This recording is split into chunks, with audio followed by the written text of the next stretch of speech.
Sim, senhor Caifábio, cá estou eu, Marcelo Marrom, para esse quadro consagrado, que está começando agora, mas já é consagrado, que é o Marrom Quer Saber. Bota o cenário. Joga a vinheta agora, vai.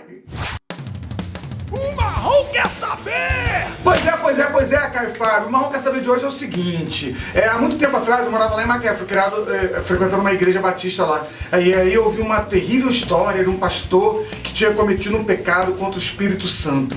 E ele entrou em depressão, definhou até ir embora dessa terra, porque esse pecado não tinha perdão, segundo ele. E eu lembro que esse assunto tomou conta das rodas, assim, na casa da gente. Todo mundo comentava, o pecado contra o Espírito Santo. Eu queria saber o que é o pecado contra o Espírito Santo. Por exemplo, às vezes eu vejo uma pessoa, e você tá grávida? A pessoa fala, só se for do Espírito Santo. Essa pessoa pecou? Que se pecou, tem uma galera sentando no colo do capeta, que todo mundo fala isso, né? Eu já vi um monte de gente falar isso. Esclarece, por favor, o Marrom Quer Saber. Beijo pra você, Barba. Te amo. Bravo, tchau. Vai. Beijo pra você também, Muito Marrom. bom, garoto. Olha só, o pecado contra o Espírito Santo aparece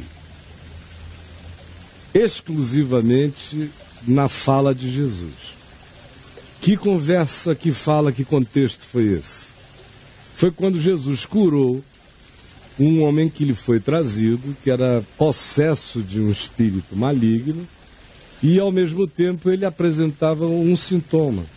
Ele não falava, ele era mudo, ele tinha limitação visual, algumas coisas aconteceram que impediram a manifestação sensorial desse indivíduo e provavelmente tivesse a ver com o estado de possessão espiritual e psicológica que ele vivesse, com aquele tormento sobre ele.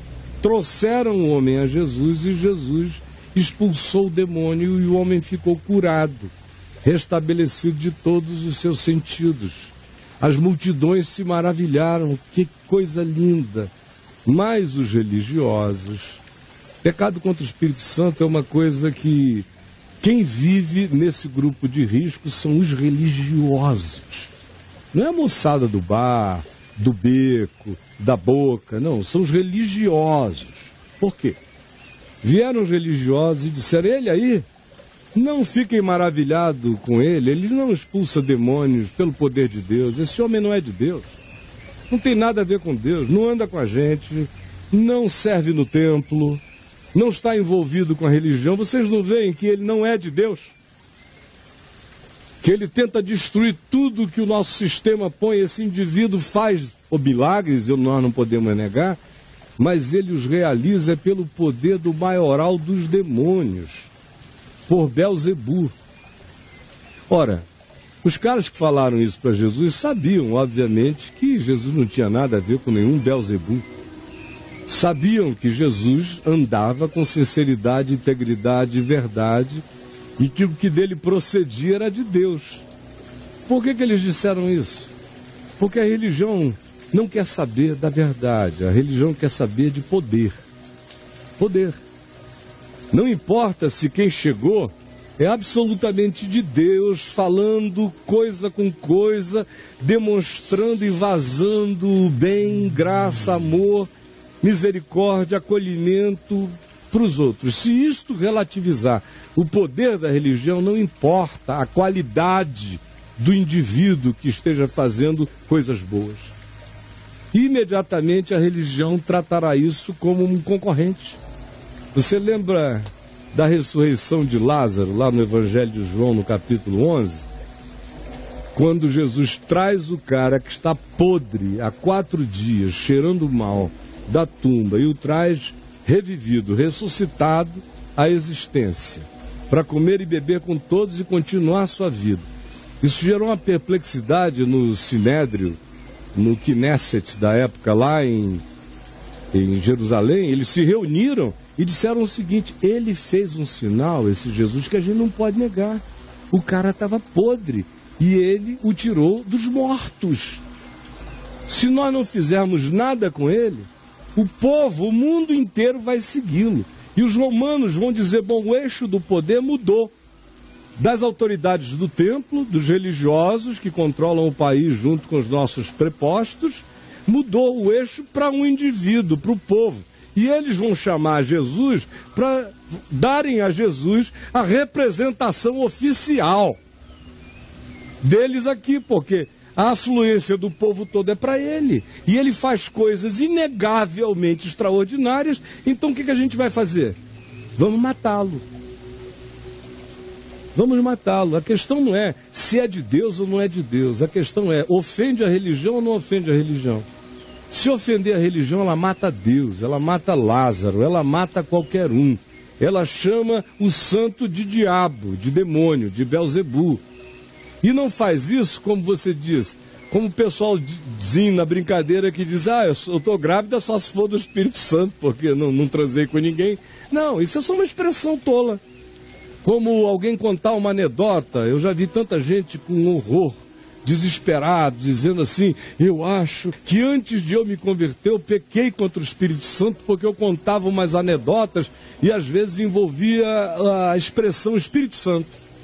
Aí o cara entra no grilo da religião e diz, pequei. Quando na realidade, pecar contra o Espírito Santo é quase impossível. Pecar contra o Espírito Santo só acontece das seguintes circunstâncias. Número 1, o indivíduo tem que ter essa deliberação que eu falei, que havia lá entre as autoridades judaicas da época. Segundo, tem que, tendo essa deliberação, fazer isso com total consciência de que o outro não é aquilo que eu direi que ele é, que o outro é justamente o oposto, o outro é pura graça divina, é puro amor de Deus, é verdade, é bondade, mas eu não quero porque ele não me serve, ele não barganha comigo, ele não está a meu serviço, então eu o destruo do jeito que eu puder. Nesse caso é dizer, ele está cheio do demônio, sabendo que ele estava cheio de Deus, do Espírito de Deus. Terceiro lugar, para o cara conseguir pecar contra o Espírito Santo, além de ser totalmente lúcido, consciente, deliberado, ele tem que carregar no coração aquela vontade de, não importa qual seja a vontade de Deus em relação à vida, a minha prevalecerá.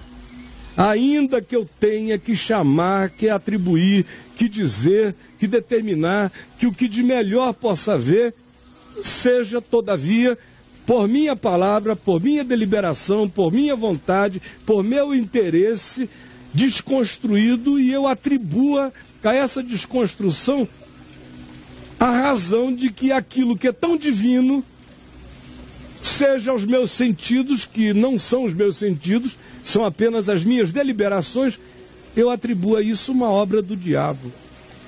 E tem que ser muito lúcido, muito consciente, muito determinado, tem que ser uma vontade muito assassina, insistentemente assassina para conseguir pecar contra o Espírito Santo. Mas deixa eu dizer uma última coisa para não me alongar demais, meu querido Marrom. É o seguinte, um dos sintomas mais recorrentes de manifestação de esquizofrenia entre crentes é o medo do pecado contra o Espírito Santo.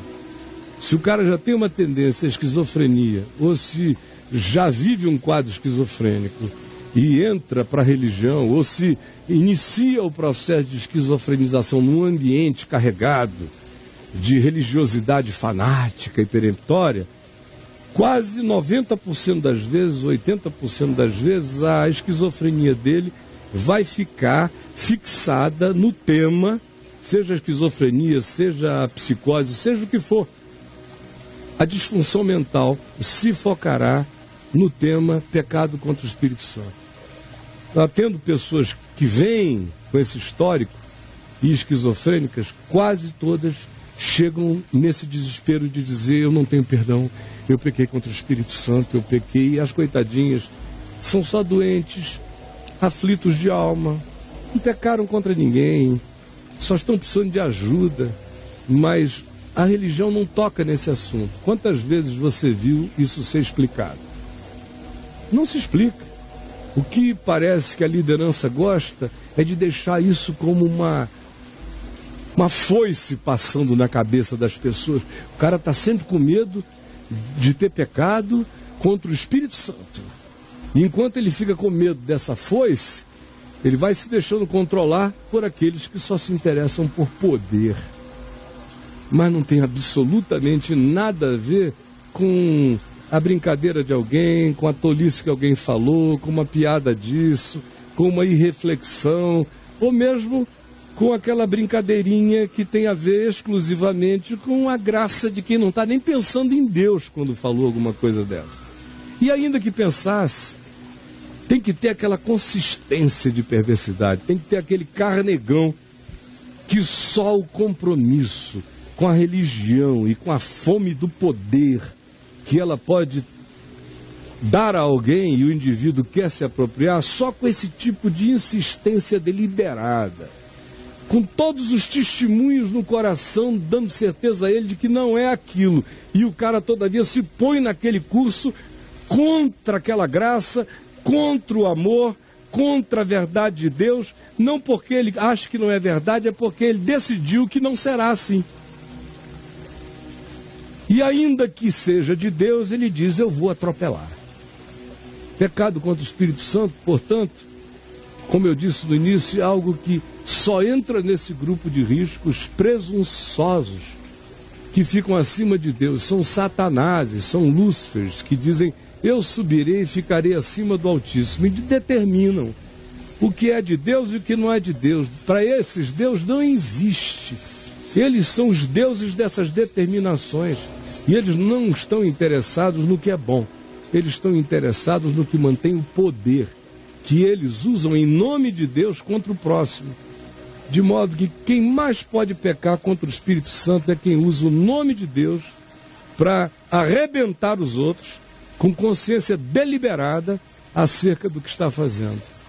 Então não deixe nunca mais, meu querido Marrone, ninguém andar com esse medo. Eu aguardo a sua próxima pergunta na quinta-feira. O Marrom quer saber!